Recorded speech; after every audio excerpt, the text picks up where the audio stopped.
భోజనం సదుపాయం అనేది చంద్రబాబు నాయుడు గారు పెట్టారు. పేద ప్రజలకు ఇది ఎలా ఉపయోగపడుతుంది? దగ్గరలో బస్ స్టాప్ దగ్గర కానీ హాస్పిటల్ దగ్గర పెట్టడం వల్ల ఎట్లా ఉంది?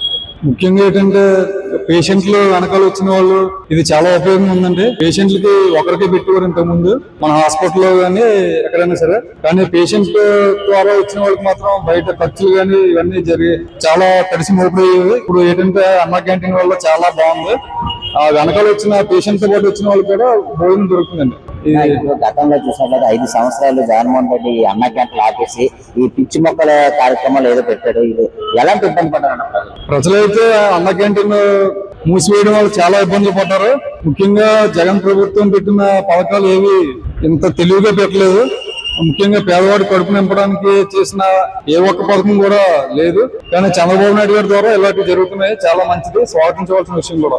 జగన్మోహన్ రెడ్డి అన్న క్యాంటీన్ వద్దు, డబ్బులు వృధా చేస్తున్నాడు అని అంటున్నాడు.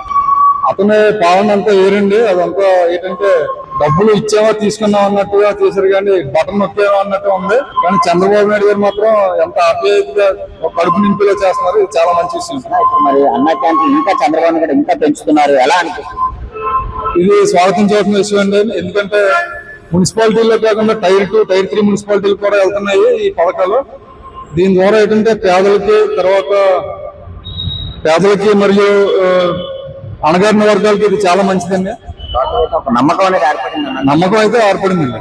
మళ్ళీ కూడా చంద్రబాబు నాయుడు గారు రావాలని కోరుకుంటున్నాను. థ్యాంక్స్.